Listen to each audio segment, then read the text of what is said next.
बिस्मिल्लाहिर्रहमानिर्रहीम। Welcome back. Cardiovascular drugs को हम पढ़ रहे थे और ये सेकंड पार्ट है। आज की इस वीडियो में हम आइनोट्रोपिक ड्रग्स के बारे में पढ़ेंगे। आइनोट्रोपिक ड्रग्स को डिस्कस करने से पहले कुछ बेसिक चीज़ें हैं जिसको पढ़ना ज़रूरी है। तो इस पार्ट में हम आइनोट्रोपिक ड्रग्स को पढ़ेंगे और उनकी तमाम कैटेगरीज़ को पढ़ेंगे। तो ये कुछ बेसिक टर्म्स है जिसमें फर्स्ट पे क्रोनोट्रोपिक इफ़ेक्ट। देखिए, क्रोनोट्रोपिक इफ़ेक्ट वो इफ़ेक्ट होता है जो हार्ट के रेट के अंदर चेंजेस लेके आए। अगर वो चेंजेस पॉजिटिव है, यानी हार्ट के रेट को बढ़ाने वाले इफ़ेक्ट है, तो हम क्रोनोट्रोपिक के इस इफ़ेक्ट को पॉजिटिव क्रोनोट्रोपिक इफ़ेक्ट कहेंगे, जैसे कि एड्रेनलिन और एट्रोपिन की मदद से होता है। इसी तरह अगर वो इफ़ेक्ट जो हार्ट के रेट को डाउन करे, हार्ट के रेट को नॉर्मल करे, तो हम ऐसे इफ़ेक्ट को नेगेटिव क्रोनोट्रोपिक इफ़ेक्ट कहेंगे, जैसे कि बीटा रिसेप्टर ब्लॉकर है, कैल्शियम चैनल ब्लॉकर्स है, एडिनोसिन है। ठीक है, तो क्रोनोट्रोपिक इफ़ेक्ट का ताल्लुक हार्ट के रेट से होता है। आइनोट्रोपिक इफ़ेक्ट इसका ताल्लुक मायोकार्डियल कॉन्ट्रैक्टिलिटी के साथ है, यानी हार्ट के अंदर जो कॉन्ट्रैक्शन होती है, इसका ताल्लुक आइनोट्रोपिक इफ़ेक्ट का ताल्लुक कॉन्ट्रैक्शन के साथ होता है। अगर कॉन्ट्रैक्शन बढ़ रही है तो हम इसे पॉजिटिव आइनोट्रोपिक कहेंगे। ठीक है जी, जैसे कि डोपामीन और एड्रेनलिन करते हैं। और अगर कॉन्ट्रैक्शन कम हो रहा है, जिस तरह के बीटा और कैल्शियम चैनल ब्लॉक होने के बाद मायोकार्डियल सेल्स जो होते हैं वो कॉन्ट्रैक्शन को कम कर देते हैं, तो हम ऐसे इफेक्ट को नेगेटिव आइनोट्रोपिक इफेक्ट कहेंगे। इसी तरह ड्रोमोट्रोपिक इफेक्ट वो मेडिसिन है, यानी उन मेडिसिन से होता है जो कि एसए नोड और एवी नोड, जिसे हम conduction system of the heart कहते हैं, उसको स्लो डाउन करते हैं। अगर कंडक्शन सिस्टम को इन्हेंस किया जा रहा है, तेज़ किया जा रहा है, ठीक है जी, तो हम ऐसे ड्रोमोट्रोपिक इफ़ेक्ट को पॉजिटिव कहेंगे। लेकिन अगर ऐसे नोड को स्लो डाउन किया जा रहा है तो हम इसे नेगेटिव ड्रोमोट्रोपिक इफ़ेक्ट कहेंगे, जैसे कि डिजोक्सिन मेडिसिन या कैल्शियम चैनल ब्लॉकर्स वगैरह हो गए। तो ये बेसिक चीज़ें हैं, होपफुली कि इसमें डिफरेंस समझ में आया होगा। तो अभी हम स्टार्ट करते हैं आइनोट्रोपिक ड्रग्स को बाकायदा। ओके, आइनोट्रोपिक ड्रग्स में 3 टाइप्स के ड्रग्स हैं। नंबर 1 कार्डिक ग्लाइकोसाइड्स जो होते हैं ये डिजिटलीज डेरिवेटिव्स होते हैं। ठीक है, डिजोक्सिन जिसे हम कहते हैं, फोक्स ग्लोव्स प्लांट एक पौधे का नाम है, इस पौधे से इस मेडिसिन को डिराइव किया होता है, इस वजह से इसे हम डिजिटलीज डेरिवेटिव्स कहते हैं। इसी तरह सिम्पेथोमिमेटिक वो मेडिसिन है जो सिंपैथेटिक नर्वस सिस्टम के फंक्शन को इन्हेंस करे, जैसे कि एपिनेफ्रिन इंजेक्शन है, डोपामीन है। ठीक है जी, इसी तरह ड्यूब्यूटामीन है, नॉरएपिनेफ्रिन है, आइसोप्रोटिनोल है। तीसरे नंबर पे फोस्फोडाइस्ट्रेज इनहिबिटर्स, इसके अंदर एम्ब्रिनोन है और इसके अलावा मेद्रिनोन है प्रेमिगोर के नाम से। तो ये 3 वो मेडिसिन हैं जो हार्ट के आइनोट्रोपिक इफेक्ट शो करते हैं। तो सबसे पहले हम कार्डिक ग्लाइकोसाइड्स के हवाले से बात करेंगे। कार्डियोग्लाइकोसाइड्स जो होता है ये आइनोट्रोप की फर्स्ट लाइन है, यानी सबसे पहले इसको इनिशिएट किया जाता है और ये फोक्स ग्लोव्स पौधे से ये मेडिसिन डिराइव किया जाता है। ठीक है जी, इसका हार्ट के ऊपर डायरेक्ट इफेक्ट भी होता है और इनडायरेक्ट इफेक्ट भी होते हैं। डायरेक्ट इफेक्ट कार्डिक सिस्टम पे इस सेंस में होता है कि ये जो मायोकार्डियम सेल्स है, मायोकार्डियम टिश्यूज़ है, ठीक है जी, उसके अंदर कॉन्ट्रैक्शन को स्लो कर देता है और उसकी कंडक्शन को भी स्लो कर देता है। ये इफेक्ट इसका बेसिकली डायरेक्ट इफेक्ट है। इनडायरेक्ट इफेक्ट इस तरह शो करता है कि ये एसए नोड और एवी नोड जो हार्ट का कंडक्शन सिस्टम है, साइनोएट्रियल नोड और एट्रोवेंट्रिकुलर नोड, जहाँ से इम्पल्सेस के ज़रिए हार्ट अपना रेट को बढ़ाता है, दिल की धड़कन बढ़ जाती है, तो ये उसके अंदर भी अपना रोल प्ले करके उसको भी स्लो डाउन करता है। तो ये इफेक्ट इनडायरेक्ट है, और जो कंट्रैक्शन और रिलैक्सेशन के अमल को स्लो डाउन करता है कार्डिक ग्लाइकोसाइड्स यानी डिजोक्सिन की, ये इफेक्ट जो होता है ये डायरेक्ट है। ओके जी, डायरेक्ट और इनडायरेक्ट इफेक्ट का क्या रिजल्ट आता है इस मेडिसिन का। देखिए, ये फोर्स को इंक्रीज़ कर देती है, यानी मायोकार्डियल कॉन्ट्रैक्टिलिटी को बढ़ा देती है ये मेडिसिन। तो इस वजह से वो मेडिसिन जो मायोकार्डियल सेल्स के अंदर कॉन्ट्रैक्टिलिटी को बढ़ाए, हम उसे पॉजिटिव आइनोट्रोपिक इफेक्ट कहते हैं। लेकिन अगर कम करे तो उसे हम नेगेटिव कहेंगे। तो digoxin basically positive inotropic effect show करता है। सेकेंड, ये हार्ट के रेट को भी स्लो करता है। मोस्टली हार्ट के पेशेंट को ये मेडिसिन रिकमेंड करते ताकि उनके दिल काम भी करे, ब्लड सप्लाई भी हो, कार्डिक आउटपुट भी हो, लेकिन दिल की धड़कन भी नॉर्मल रहे। तो ये इफ़ेक्ट होता है नेगेटिव क्रोनोग्राफिक इफेक्ट। तो डिजोक्सिन दो चीज़ें प्रोवाइड कर रही है, एक ये पॉजिटिव आइनोट्रोपिक इफेक्ट शो कर रहे हैं, यानी मायोकार्डियल कॉन्ट्रैक्टिलिटी को, उसकी वेलोसिटी को बढ़ा रही है ताकि कार्डियक आउटपुट बढ़ जाए, ताकि पूरे बॉडी को ब्लड की सप्लाई मिल जाए। और सेकेंड ये नेगेटिव क्रोनोग्राफिक इफेक्ट भी शो करता है, हार्ट के रेट को भी ये स्लो डाउन करता है। इसी तरह ये एसए नोड और एवी नोड से जो इम्पल्सेस निकलते हैं साइनोएट्रियल नोड से, जो कि हार्ट की एक नेचुरल कंडक्शन सिस्टम है जहाँ से इम्पल्स अराइज होते हैं, उसको भी डिक्रीज कर देते हैं। तो कार्डियक ग्लाइकोसाइड में वेल नाउन डिजोक्सिन है और ये बहुत ही ज़्यादा प्रिस्क्राइब किए जाते कार्डियक ग्लाइकोसाइड की क्लास है। डिजोक्सिन की एडमिनिस्ट्रेशन की बात करें तो आईवी भी ये देते हैं और इसके अलावा ओरली भी देते हैं। आईवी इंजेक्शन जो है तकरीबन 15 मिनट्स के अंदर इसको कैरिड आउट करना ज़रूरी है, इससे पहले नहीं करना है, क्योंकि इसकी वजह से वेजो कंस्ट्रक्शन होती है। वेजो कंस्ट्रक्शन का मतलब ये होता है कि ब्लड वेसल जो है वो सिकुड़ जाते हैं और ब्लड प्रेशर बढ़ भी सकती है। इसी तरह अगर इस इंजेक्शन को आईएम लगाया जाए तो इसकी एब्जॉर्प्शन जो है अनप्रेडिक्टेबल है, यानी उसके बारे में कुछ भी नहीं कह सकते कि कितनी देर में एब्जॉर्ब हो सकती है। और इसी तरह इसकी वजह से लोकल पेन भी होते हैं, तो दैट्स वाई ये आईएम रिकमेंडेड नहीं है। अच्छा जी, इसका अपना एक्शन शो करने में तकरीबन 0.5 to 2 आवर्स जो है अगर ओरली देंगे तो आधे से 2 घंटे के दरमियान ये अपना एक्शन शो करेंगे, और अगर आईवी देंगे तो 5 to 30 मिनट्स जो है इसका फास्ट रिस्पॉन्स शो हो जाएगा। ओके जी, डिजोक्सिन लोडिंग डोज की अगर हम बात करेंगे, वो डोज जो इनिशियली फर्स्ट शॉट अगर पेशेंट को दिया जाए तो वो डोज जो है लोडिंग डोज होता है। अच्छा जी, लोडिंग डोज जो है ये 0.5 mg और फिर इसको 0.25 mg पे ले आते हैं। इसी तरह 6 to 8 आवर्स जो है बीडी की फॉर्म में ये रिपीट करते हैं तकरीबन 1 mg पर डे के हिसाब से। तो ये 0.9% सोडियम के अंदर, यानी नॉर्मल सलाइन के अंदर या डिस्ट्रोज वाटर के अंदर या सिंपल डिस्टल वाटर के अंदर इसको डाइल्यूट करके लगाया जाता है आईवी के ज़रिए।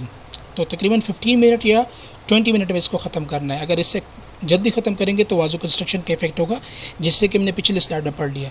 तो डिजोक्सिन जो होते हैं ये ओरली ऑब्जर्व हो जाते हैं, लेकिन इसका ऑनसेट ऑफ एक्शन, यानी इसका आगाज़ और इसकी जो रिस्पॉन्स है, एक्शन है, वो थोड़ी सी स्लो होगी, क्योंकि पिक जो है प्लाज्मा के अंदर ये मेडिसिन टाइम लेते हैं अगर ओरली आप खाएँ। डिजोक्सिन मेंटेनेंस डोज वो डोज जो जारी रखना होता है डेली बेसिस की बुनियाद पे। लोडिंग डोज का मतलब जब फर्स्ट टाइम उस मेडिसिन को बॉडी के अंदर इंट्रोड्यूस करते हैं तो वो लोडिंग डोज होते हैं, और मेंटेनेंस डोज वो डोज जो आपने मेंटेन रखना है। तो इनिशियल थेरेपी डिजोक्सिन की तकरीबन 0.125 से लेकर 0.375 mg पर डे के हिसाब से इसको मेंटेनेंस डोज जो एडवाइस की जाती है। इसी तरह सेकंड जो है सिम्पैथोमिमेटिक्स है। तो सिम्पैथोमिमेटिक्स जो है वो मेडिसिन है जो बीटा 1 और बीटा 2, इसी तरह अल्फ़ा 1 और डोपामिनर्जिक रिसेप्टर्स यानी D2 रिसेप्टर्स के ऊपर अपना एक्शन शो करें। अब देखिए, बीटा 1 हार्ट के अंदर है, डोपामिनर्जिक रिसेप्टर भी मायोकार्डियम के यानी हार्ट के सेल्स के अंदर है, अल्फ़ा 1 जो ये ब्लड वेसल्स के अंदर है, और ये सब बेसिकली सिंपैथेटिक नर्वस सिस्टम का हिस्सा है। तो सिंपैथेटिक नर्वस सिस्टम के बारे में मैंने इससे पिछले वीडियो में समझाया था कि सिंपैथेटिक नर्वस सिस्टम वो नर्वस सिस्टम है जो फाइट और फ्लाइट कंडीशन में एक्टिवेट हो, ब्लड प्रेशर बढ़ाएगा, सलाइवरी ग्लैंड को जो है स्टॉप करेगा, इसी तरह ट्रिके के अंदर ब्रोंको डायलेशन कॉज करेगी। अब चूँकि हम उस पेशेंट को दे रहे हैं जो हाइपोटेंसिव है या कार्डियोजेनिक शॉक के अंदर है या कोई ना कोई कंडीशन डेवलप हो चुकी है जिसकी वजह से उनकी दिल प्रॉपरली काम नहीं कर रहा, ये प्रॉपरली ऑक्सीजन की सप्लाई या प्रॉपरली ब्लड की सप्लाई वाइटल ऑर्गन्स तक नहीं पहुंच रही, तो वो मेडिसिन जो सिंपैथेटिक नर्वस सिस्टम के फंक्शन को बढ़ाए हम उसे सिम्पैथोमिमेटिक भी कहेंगे, या हम उसे सिंपैथेटिक रिसेप्टर एगोनिस्ट भी कहेंगे। एगोनिस्ट का मतलब यानी उसके फंक्शन को सेम टू सेम इन्हेंस करना, बढ़ा देना। तो इसमें बीटा 1 है, बीटा 2 एगोनिस्ट है, बीटा 1 एगोनिस्ट और बीटा 2 एगोनिस्ट, इस तरह अल्फ़ा 1 एगोनिस्ट और डोपामिनर्जिक रिसेप्टर्स इन मायोकार्डियम और इसके अलावा ब्लड वेसल्स के ऊपर। तो इसमें सबसे पहले डोपामिन, ठीक है जी। डोपामिन जो है ये एक एपिनेफ्रिन का प्रीकर्सर है, यानी एपिनेफ्रिन के टूटने से डोपामिन बनता है, और नेचुरली ब्रेन के अंदर सब्सटेंशिया निग्रा मिड ब्रेन के अंदर एक पार्ट है, ठीक है जी, रेड न्यूक्लाई, वहाँ से ये बनता है। मोस्टली ये जो पार्किंसन के पेशेंट होते हैं उसके अंदर बहुत कम इसकी सिक्रीशन होती है। तो 200 mg पर 5 ml एम्प्यूल्स में अवेलेबल होता है डोपामिन, और ये बेसिकली अल्फ़ा, बीटा और डोपामिनर्जिक रिसेप्टर को एक्टिवेट करता है। उसके फंक्शन को बढ़ा देते हैं। अच्छा जी, अब देखिए ये अपने एक्शन शो करते हैं डोज के मकदार पे कि कितना डोज मिल रहा है। डोज कम मिल रहा है तो उसका एक अलग इफेक्ट होता है, डोज ज़्यादा मिल रहा है तो उसका एक अलग इफेक्ट होता है। तो आइए इसको भी देख लेते हैं।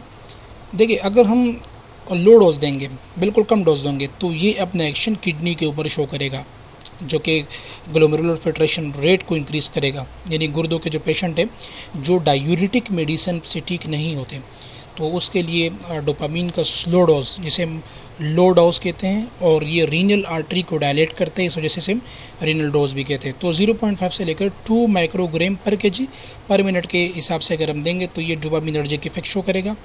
इसकी वजह से रीनल और मेजेंट्रिक आर्टरीज एब्डोमेन के अंदर और गुर्दों के अंदर जो आर्टरीज होगी वो डायलेट हो जाएगी, तो उसकी वजह से किडनी की तरफ ब्लड की फ़्लो प्रमोट हो जाएगी, बढ़ जाएगी, और ज़्यादा से ज़्यादा ब्लड जाएगा तो ज़्यादा से ज़्यादा ग्लोमेरुलर फिल्ट्रेशन रेट बढ़ जाएगा। ठीक है जी। उन पेशेंट के लिए ये मेडिसिन इंपॉर्टेंट है जो डायूरेटिक से फेल हो जाए, यानी जिनकी ट्रीटमेंट डायूरेटिक से ना हो पाए। इसी तरह ज़्यादा से ज़्यादा अगर खून गुर्दों की तरफ जाएगा, नेफ्रॉन की तरफ से जाएगा, तो नेफ्रॉन ज़्यादा से ज़्यादा खून को फ़िल्टर करेगी। खून से ज़्यादा मवाद और इसके अलावा खून से ज़्यादा इलेक्ट्रोलाइट्स जो है वो यूरिन की शक्ल में निकलेंगे। ज़्यादा से ज़्यादा यूरिन आएगा और उस यूरिन के अंदर ज़्यादा मकदार में पानी होगा, जिसे हम डाइल्यूट यूरिन कहेंगे। तो इस अमल का नाम होता है डायूरिसिस। तो यूरिन आउटपुट इसकी वजह से इंक्रीज़ हो जाएगी। ठीक है जी। और इम्पोर्टेंट चीज़ ये है कि ये ब्लड प्रेशर और हार्ट के रेट के ऊपर कोई इफेक्ट शो नहीं करेगा। तो ये लो डोज था डोपामीन का। अब देखिए इंटरमीडिएट डोज जो ये 2 to 10 mg यानी तकरीबन 5 mg माइक्रोग्राम पर केजी पर मिनट के हिसाब से शुरू होता है, तो ये जाके बीटा एड्रेनर्जिक रिसेप्टर की एक्टिविटी को बढ़ा देगा। अब यहाँ पे इंपॉर्टेंट चीज़ ये याद रखना है कि अगर हम पिछले स्लाइड में देखें तो 0.5 से लेकर 2 माइक्रोग्राम पर केजी ये रीनल डोज है। इंपॉर्टेंट पॉइंट ये एग्जाम के हवाले से। तो ये किडनी को ग्लोमेरुलर फिल्ट्रेशन रेट को बढ़ाएगा, किडनी की तरफ ब्लड की फ़्लो को इंक्रीज़ करेगा। लेकिन इंटरमीडिएट डोज है, यहाँ पे हम डोज बढ़ा रहे हैं 2 से लेकर 10 माइक्रोग्राम पर केजी पर मिनट के हिसाब से अगर हम देंगे तो ये बीटा एड्रेनर्जिक रिसेप्टर यानी हार्ट के अंदर जो बीटा रिसेप्टर्स है उसके फंक्शन को बढ़ाएंगे। अब बीटा 1 रिसेप्टर जो है ये दिल की धड़कन को बढ़ाता है।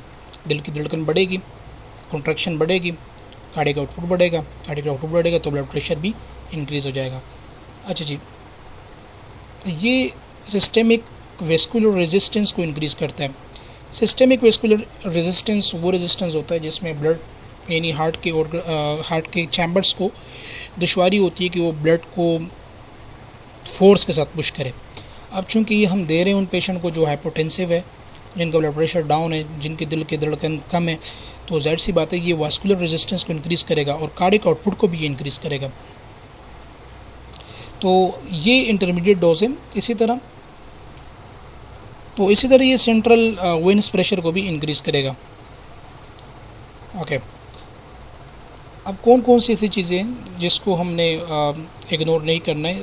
इंपॉर्टेंट चीज़ हाइपोवोलीमिया। हाइपोवोलीमिया का मतलब ब्लड के अंदर वॉल्यूम जो है कम है, फ्लूइड्स जो है वो कम है, वाटर की मकदार, प्लाज्मा की मकदार में पानी की मकदार कम है।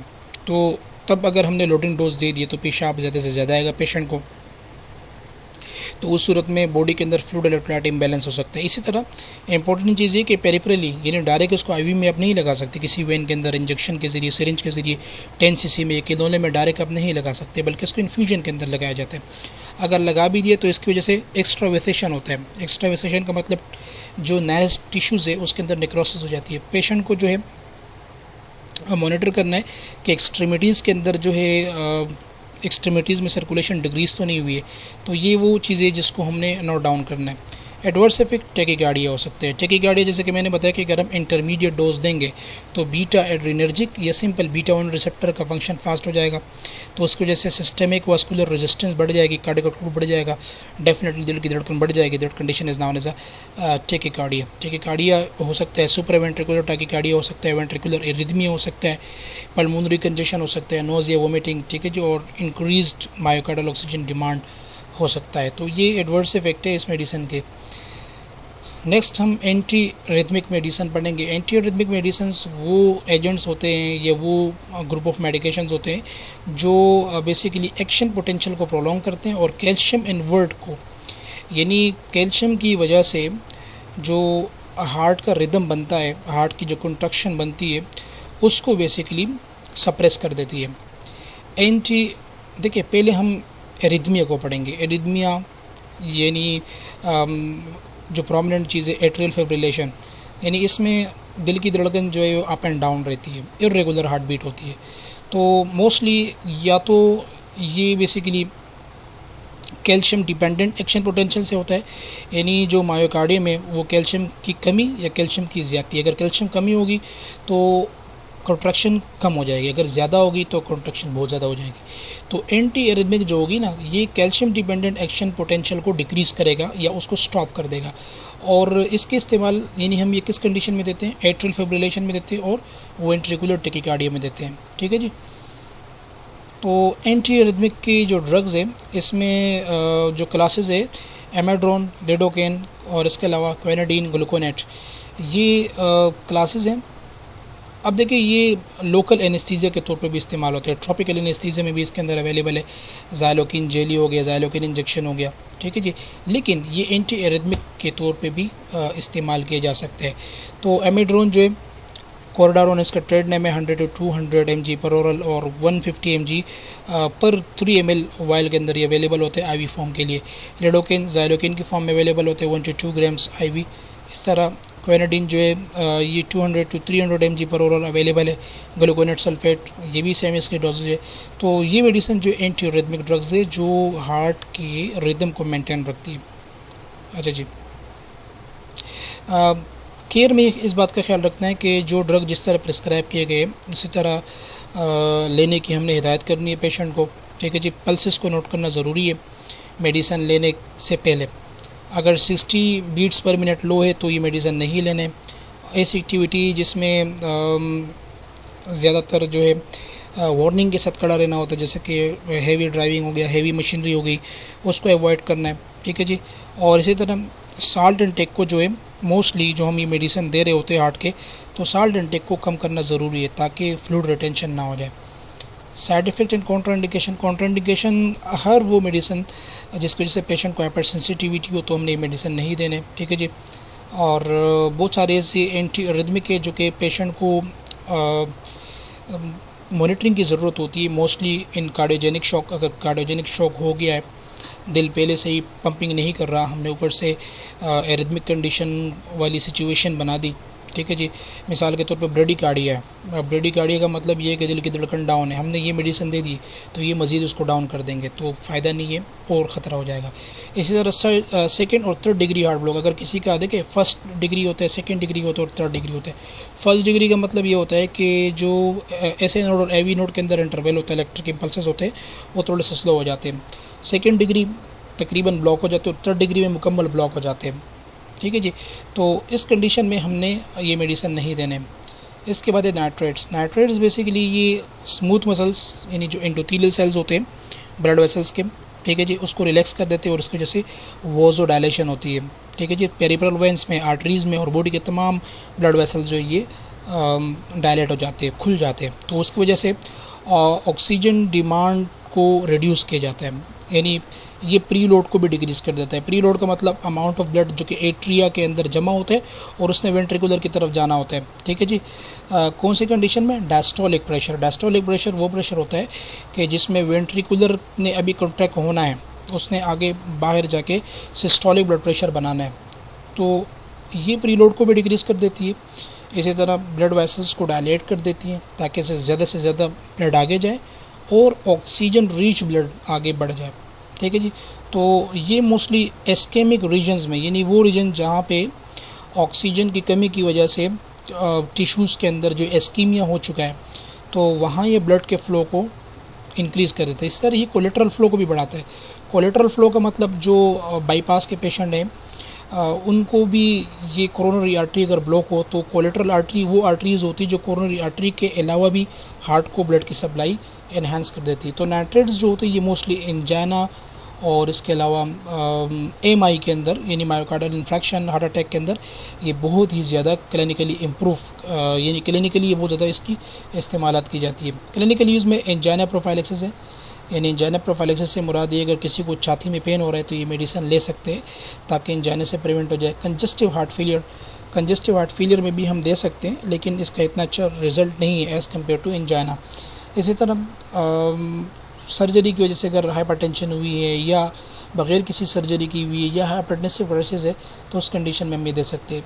अच्छा जी, इसकी अगर हम जनरेशन की बात करें तो आइसोसोर्बेट मोनोनाइट्रेट्स है, इसमें नाइट्रेट्स का 1 यूनिट होता है, एलेंटाइन 2 to 40 mg जिसका डोज है। इसी तरह आइसो है, मोनोज है, मोनिस XR है 60 mg। सेकेंड जनरेशन इसकी ये आइसोसोर्बेट डाइनाइट्रेट, इसके अंदर आइसोकोड D5, आइसोकिट और आइसोरोडिल 5 to 10 mg और 20 mg इसकी डोजेज है। इसी तरह आखिरी इसके ग्लाइसरीन ट्राइनाइट्रेट सस्टेक और इसके अलावा नेट्रोमिंट के नाम से अवेलेबल होते हैं 2 to 6 mg या 6 to 4 mg इसकी डोजेज होती है। तो नर्सिंग केयर में हमने ख्याल रखना है कि वाइटल साइन को जो है हर घंटे के बाद, अगर पेशेंट एंजाइना के साथ है, MI के साथ है या सस्पेक्टेड है, लग रहा है, खदशा हो रहा है कि MI है और ये छाती में बहुत ज़्यादा दर्द है, तो हर घंटे बाद जो वाइटल साइन यानी ब्लड प्रेशर और पल्स वगैरह को मॉनिटर करना है। इसी तरह अगर ड्रग्स पेशेंट ले रहा है तो ड्रग्स के असरात क्या है, पेशेंट इम्प्रूव हो रहा है, उसको भी मॉनिटर करना ज़रूरी है। इस तरह लाइक डिजीज़ के हवाले से समझाना है, वही ऑर्थोस्टेटिक की बात हो रही है जो कि तकरीबन कार्डिक ड्रग्स के अंदर सब में बार बार रिपीट हो रहा है। इसी तरह पेशेंट को समझाना है कि अगर वो ER में चला गया, इमरजेंसी में चला गया, तो 3 टैबलेट ले, ठीक है जी, 5 मिनट के हिसाब से, यानी अगर 5 मिनट में उसने 3 टैबलेट ले लिए, ये ACLS प्रोटोकॉल है, ठीक है जी। अगर 3 टैबलेट ले लिए और फिर भी इम्प्रूव नहीं हो रहा है, पेन रिलीफ नहीं हो रहा है, तो फ़ौरन उसको इमरजेंसी में हॉस्पिटलाइजेशन यानी हॉस्पिटल जाने की ज़रूरत पड़ सकती है और हॉस्पिटल जाना चाहिए। कॉन्ट्राइंडिकेशन और साइड इफ़ेक्ट, नाइट्रेट जो है ये हाइपरट्रॉफिक ऑब्स्ट्रक्टिव कार्डियोमायोपैथी, ठीक है जी। हाइपरट्रॉफिक ऑब्स्ट्रक्टिव कार्डियोमायोपैथी से मुराद ये तो है कि अगर मायोकार्डियम जो एनलार्ज हो चुके हैं, उसके अंदर कोई ना कोई एबनॉर्मलिटी है, एवोटिक स्टेनोसिस है, ठीक है जी, जो एवोटिक वॉल है वो बंद हो चुका है या उसके अंदर कोई रुकावट है, ठीक है जी। और इसी तरह पेरिकार्डाइटिस हो चुका है और मिट्रल स्टेनोसिस हो चुका है और आंखों के अंदर ग्लूकोमा हो चुका है और वो भी क्लोज एंगल ग्लूकोमा, तो उस कंडीशन में ये मेडिसिन कॉन्ट्राइंडिकेटेड है, स्ट्रॉन्ग कॉन्ट्राइंडिकेटेड है, क्योंकि इसकी वजह से वाजोडाइलेटरी इफेक्ट हो रही है और ये वाजोडाइलेटरी इफेक्ट इस कंडीशन में ठीक नहीं है। इसके बाद वेजोडाइलेटर्स जो है वो मेडिसिन है जो स्मूथ मसल्स को रिलैक्स करते हैं, एज लाइकवाइज नाइट्राइट्स, ये ब्लड वेसल्स को इसमें ये फ़र्क है कि ये ब्लड वेसल्स को जो है रिलैक्स कर देता है, जबकि नाइट्रेट्स मोस्टली हार्ट के अंदर अपना रोल परफॉर्म करती है, जबकि वाजोडाइलेटर्स जो है पेरिफेरल वेनस सिस्टम और पेरिफेरल आर्टीरियल सिस्टम के अंदर अपना इफेक्ट शो करती है। तो इसके 2 टाइप्स होते हैं ये वाजोडाइलेटर्स के, एक है वेन्स डायलेटर यानी जो वेनस सिस्टम के ऊपर अपने एक्शन शो करे, और सेकेंड है आर्टीरियल डायलेटर्स जो आर्टरीज के ऊपर अपने एक्शन शो करे। तो वेनस डायलेटर्स की अगर हम बात करें तो वेनस डायलेटर्स जो होता है ये वेनस प्रेशर को रिड्यूस कर देते हैं और प्रीलोड को भी रिड्यूस कर देते हैं, ठीक है जी। इसी तरह कार्डिक आउटपुट को भी डिक्रीज़ कर देते हैं, इसीलिए ये एंजाइना में भी इंपॉर्टेंट है, ठीक है जी। ऑक्सीजन डिमांड को डिक्रीज़ कर देता है और ऑक्सीजन सप्लाई रेशो को बढ़ा देता है, क्योंकि ब्लड की जो खून की जो नाली है वो अगर खुल जाएगी तो ज़्यादा मिकदार में ब्लड जाएगा। अब ज़्यादा मिकदार में ब्लड जा रहा है तो अपने साथ ज़्यादा मिकदार में ऑक्सीजन रिच ब्लड लेके जाएगा, तो ऑक्सीजन जो डिमांड बॉडी को चाहिए वो मिल जाएगी, ठीक है जी। इसी तरह ये वेंट्रिकुलर वॉल यानी जो वेंट्रिकल के वॉल है इसके ऊपर जो प्रेशर पड़ रहा है कॉन्ट्रैक्शन का, उसको भी ये रिड्यूस कर देता है और ये हार्ट के साइज़ को भी डिक्रीज़ कर देता है।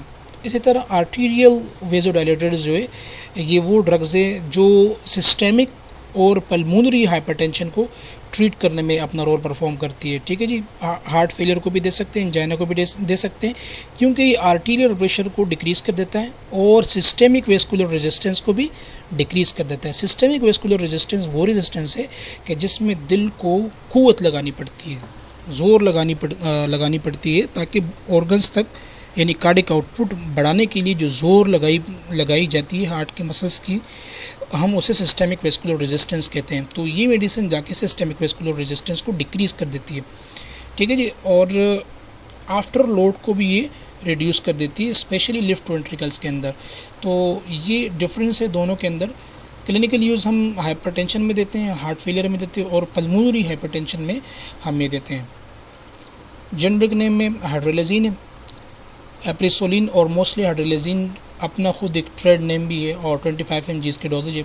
मेथाइलोडोपा एल्डोमेट 250 to 500 इसकी डोजेज है। नर्सिंग केयर में जो है वाइटल साइन रेगुलर लेना है, ठीक है जी, और इसके अलावा एडवर्स रिएक्शन को मॉनिटर करना है और पेशेंट को समझाना है कि वो अगर उसने खड़ा होना है तो आराम से बैठना है, तब भी आराम से लेटना है, तब भी आराम से, ताकि ऑर्थोस्टेटिक हाइपोटेंशन डेवलप ना हो।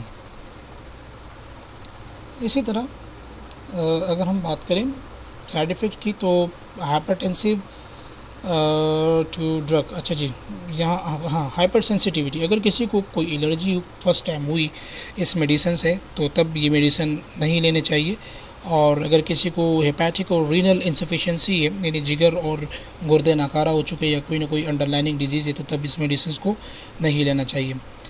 इसके बाद है एंटी प्लेटिलेट्स। एंटी प्लेटिलेट्स जो ये वो ड्रग्स है जो कि प्रोस्टाग्लैंडीन सिंथेसिस को ब्लॉक कर देते हैं। Simple, prostaglandin synthesis inflammatory mediators, ये इन्फ्लेमेशन भी कोस कर दी। इसी तरह ये प्लेटिलेट एग्रेशंस को भी बढ़ा देती है। प्लेटिलेट एग्रेशन का मतलब खून के अंदर जो सेल्स होते हैं जिसे हम थ्रोम्बोसाइट्स कहते हैं, उस थ्रोम्बोसाइट्स के इकट्ठे होने को और उसके जम जाने को हम प्लेटिलेट एग्रेशन कहते हैं।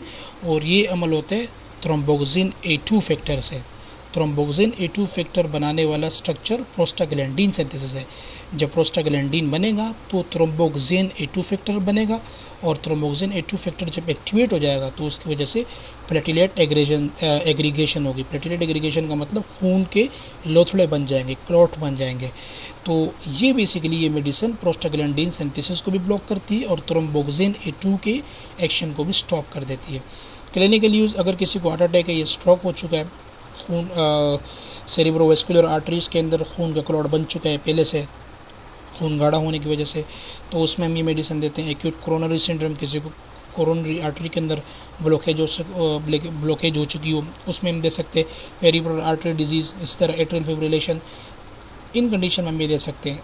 तो जनरिक नेम एसिटाइल सैलिसाइलेट, जिसे हम एस्पिरिन भी कहते हैं, एस्कार्ड वेल नाउन है, ठीक है जी। आई थिंक एडको कंपनी इसको बनाती है। 75 to 150 mg की डोजेज है। क्लोपिडोग्रल जो ये लो प्लेट यूरिया, इसके अलावा प्लेवेक्स 75 mg की डोजेज है। इसी तरह डाइप्रिडोमोल जो है ये भी बेसिकली जनरिक नेम है एंटीप्लेटिलेट्स का। और परसेंटीन जो है ये इसका कोई ट्रेड नेम है। 25 to 100 mg की अवेलेबल डोजेज है। ओके, तो नेक्स्ट है केयर, नर्सिंग केयर। अगर हम बात करें तो एडवर्स इफेक्ट जैसे कि heart attack, dizziness, bleeding, most important bleeding है। ब्लीडिंग को याद रखना है क्योंकि ये थ्रोम्बोक्सिन A2 फैक्टर को स्टॉप कर देता है, ठीक है जी, प्रोस्टाग्लैंडीन को स्टॉप कर देता है, तो खून को ये पतला करने वाली मेडिसिन है। तो इसकी वजह से अगर किसी को हेमरोइड्स है या किसी को क्राउन डिजीज़ है या किसी को इन्फ्लेमेटरी बाउल डिजीज़ है तो उस कंडीशन में ब्लीडिंग भी हो सकती है। या किसी को कोई ऑलरेडी डेंगू और मलेरिया है तो उस सूरत में भी पहले से प्लेटलेट कम होंगे तो ये मज़ीद और जाके प्लेटलेट को पतले कर देते हैं, खून को पतले कर देते हैं। तो इसी तरह इसकी वजह से ब्लीडिंग हो सकती है। और ये है कि अगर एंटीप्लेटिलेट्स यानी यही मेडिसिन एस्पिरिन वगैरह अगर फूड या दूध के साथ दिए गए या किसी एंटासिड के साथ दिए गए तो उसकी वजह से जीआई के अंदर जो रिएक्शन है, यानी कि स्टमक अपसेट हो गया या जीआई अपसेट हो गया, ये ख़त्म हो सकती है। अगर ब्लीडिंग हो रही है या जीआई के अंदर कोई रिएक्शन हो रहा है, स्टमक में कोई इशू आ रहा है इस मेडिसिन की वजह से, तो स्टॉप करना है इस मेडिसिन को इमीडिएटली। इसी तरह पेशेंट को समझाना है कि वो अल्कोहल की कंजम्पशन को स्टॉप करे और दांतों को साफ़ करने के लिए ब्रश है बिल्कुल सॉफ्ट और नरम मुलायम ब्रश इस्तेमाल करें ताकि गम्स ब्लीडिंग ना हो। इसके बाद है एंटी कोगुलेंट्स। एंटी कोगुलेंट से पहले हमने कोगुलेशन समझना ज़रूरी है। कोगुलेशन प्लाज्मा के अंदर जम जाने को, एल्बुमिन मुख्तलिफ़ किस्म के प्रोटीन है, उस प्रोटीन की वजह से जब खून गाढ़ा हो जाए, खून जम जाए, हम इसे कोगुलेशन कहते हैं। ये मेडिसिन कोगुलेशन स्टॉप करने वाली मेडिसिन है, इसलिए हम इसे एंटी कोगुलेंट्स कहते हैं। तो एंटी कोगुलेंट्स जो है ये वो मेडिकल सब्सटेंसेस है, मेडिकेशंस है जो कि कोगुलेशन को स्टॉप कर देती है। यानी ये दवाइयाँ खून के प्लाज्मा के अंदर प्रोटीन की वजह से जो खून गाढ़ा होता है उसको ये स्टॉप कर देती है, ठीक है जी। Okay, clinical use deep venous thrombosis. Mostly जो प्रेगनेंसी के बाद ड्यूरिंग प्रेगनेंसी टांगों के अंदर बड़े बड़े वेन जो सूज जाते हैं, बिल्कुल रेड ब्लू कलर के ब्लूइश हो जाते हैं, तो उसके अंदर खून जम जाता है। तो डीप वेनस थ्रोम्बोसिस के लिए इसको ठीक करते हैं। पल्मोनरी एम्बोलिज्म, इसी तरह मायोकार्डियल इन्फेक्शन, स्ट्रोक और कंजेस्टिव हार्ट फेलियर के लिए ये मेडिसिन बेस्ट है। तो इसमें जेनरिक नेम में वारफ्रीन है, ठीक है जी।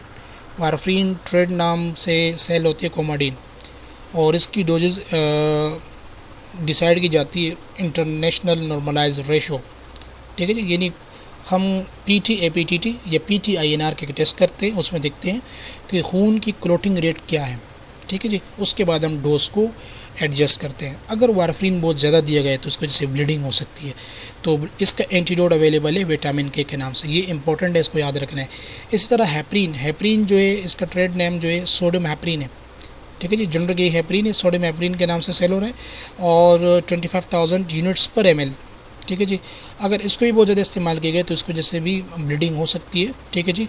प्रोटामीन सल्फेट जो है हमने इसको देना है।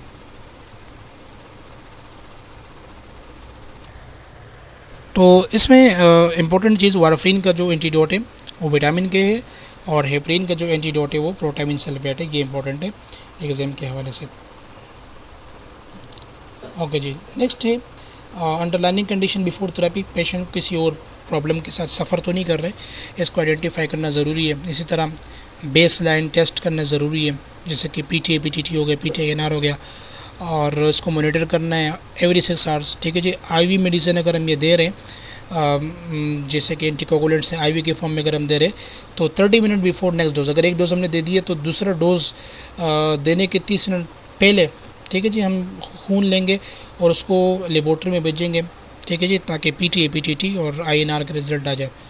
इसी तरह वारफ्रीन और इसके अलावा वारफ्रीन के अलावा हैपरीन, इस मेडिसिन को एडमिनिस्टर करने यानी इस थेरेपी को स्टार्ट करने से पहले ज़रूरी है कि पीटी एपीटीटी या सिंपल पीटी आईएनआर का टेस्ट करें, ताकि क्लॉटिंग रेट हमें पता चल जाए कि क्लॉटिंग रेट क्या है। ऐसा ना हो कि क्लॉटिंग रेट पहले से ही डिस्टर्ब हो, हमने ये मेडिसिन स्टार्ट कर दी तो पेशेंट में ब्लीडिंग स्टार्ट हो जाएगी। इसके बाद लिपिड लोअरिंग एजेंट्स, स्टैटिन्स, ये वो मेडिसिन हैं जो एथेरोस्क्लेरोसिस प्लेग और इसके अलावा दिल के और खून के आर्टरीज और वेंस के वॉल के ऊपर जो फैट्स होते हैं उसकी ब्रेकडाउन में हेल्प करते हैं, ठीक है जी। तो इसका एक्शन ये है कि ये HMG-CoA रिडक्टेज एंजाइम को बेसिकली इसके एक्शन इस एंजाइम्स को जो है रिडक्टेज एंजाइम को ब्लॉक कर देता है, ठीक है जी। तो ये एंजाइम है हाइड्रोक्सी मिथाइल ग्लूटाराइल को एंजाइम ए। ये एंजाइम जब रिडक्टेज एंजाइम जब ब्लॉक हो जाए तो उसकी वजह से कोलेस्ट्रॉल की अमाउंट जो है ब्लड के अंदर डिक्रीज़ हो जाती है, लोअर हो जाती है, ठीक है जी। ये एंजाइम बेसिकली इन्वॉल्व होते हैं कोलेस्ट्रॉल सिंथेसिस में, ठीक है जी, लीवर के अंदर। तो जब इसका एक्शन स्टॉप हो जाएगा, ब्लॉक हो जाएगा, तो कोलेस्ट्रॉल मज़ीद ब्लड के अंदर नहीं आएंगे, लीवर के अंदर मज़ीद कोलेस्ट्रॉल की सिंथेसिस नहीं होगी, फैट्स की ब्रेकडाउन नहीं होगी, ठीक है जी। ओके जी। सेमवास्टेटिन जोकोर के नाम से सेल होते हैं 10 to 20 mg। इसी तरह सेकेंड जनरेशन इसके रोसोवास्टेटिन जैसे कि एक्सप्लेंडेड मेडिसिन है 5 mg 10 mg और 20 mg में अवेलेबल होता है। एस्टिमिप एजिटा के नाम से एट्रोवास्टेटिन वेल नाउन जो है लेपीगोट है, लेपीगेट मेडिसिन है, लेप्टोर है, एट्रोवा है, डिस्कोल है, ठीक है जी। 10 to 20 mg इसकी डोजेज है। हाइपर कोलेस्ट्रोलीमिया, यानी अगर किसी पेशेंट का अगर कोलेस्ट्रॉल बहुत ज़्यादा है तो उसकी वजह से भी बीपी रेज हो जाती है, उस कंडीशन में देते हैं, ठीक है, जिसको ट्रीट करने के लिए एथेरोस्क्लेरोसिस में हम देते हैं, कोरोनरी आर्टरी डिजीज़ में देते हैं, और मायोकार्डियल इन्फेक्शन में हम ये मेडिसिन देते हैं। अच्छा जी, एडवर्स इफेक्ट लीवर के अंदर प्रॉब्लम कर सकती है, इंसोमिया कॉज कर सकती है, मेंटल कन्फ्यूजन, टिंगलिंग हो सकती है, ठीक है जी। और ये शुगर को भी सम टाइम टाइप 2 डायबिटीज़ में बहुत कम, लेकिन इसकी वजह से शुगर भी रेज हो जाती है, ठीक है जी, क्योंकि इसका एक्शन जो कोलेस्ट्रॉल रिडक्शन के ऊपर है। इसी तरह रशेज़ हैं, डिजीनेस है, फटीज है, GI अपसेट है, एब्डोमिनल क्रैम्पिंग है, फ्लैटुलेंस है, मेमोरी लॉस जो कि बहुत ही कम है, ड्रोजनेस है, मियाल्जिया पेन के अंदर यानी मसल्स पेन जो है बहुत ज़्यादा हो सकती है इस मेडिसिन की वजह से साइड इफ़ेक्ट में। कॉन्ट्राइंडिकेशन जो ब्रेस्ट फीडिंग मदर को एहतियात के साथ देना है, बल्कि बिल्कुल देना ही नहीं है। प्रेगनेंसी इसमें नहीं देना है। एक्यूट लिवर डिजीज़, अगर कोई जिगर के प्रॉब्लम में पहले से सफ़र कर रहा हो तो उस कंडीशन में हमने नहीं देना है। तो पेशेंट से पूछने एलर्जी के हवाले से, ठीक है जी। Lipid profile FLP fasting lipid profile, इसमें इस टेस्ट को करना ज़रूरी है ताकि ब्लड के अंदर केमिस्ट्री ऑफ लिपिड्स हमें आइडेंटिफाई हो सके। इसी तरह कोलेस्ट्रॉल लेवल को मॉनिटर करना है, ट्राइग्लिसराइड को भी मॉनिटर करना है और क्रिएटिनिन फॉस्फोकाइनेज एंजाइम को मॉनिटर करना है। यानी अगर मसल्स के अंदर पेन हो रहा है, दर्द हो रहा है इस मेडिसिन की वजह से, तो इस टेस्ट को जो कि खास किस्म के एंजाइम होता है, जब मसल डैमेज हो जाए तब ये एंजाइम जो है ये रिलीज़ हो जाता है, ठीक है जी, क्रिएटिनिन फॉस्फोकाइनेज। इसी तरह पेशेंट को समझाना है कि वो लो सैचुरेटेड फैट ले, लो कोलेस्ट्रॉल डाइट ले, ताकि थेरेपी अच्छी तरीके से काम करे। तो होपफुली कि ये लेक्चर इंतहाई आसानी के साथ गेन हो चुका होगा, आपको समझ में भी आ चुका होगा। इंशाल्लाह नेक्स्ट वीडियो में आपसे मुलाकात होती है, तब तक के लिए इजाज़त दीजिए। Thank you very much.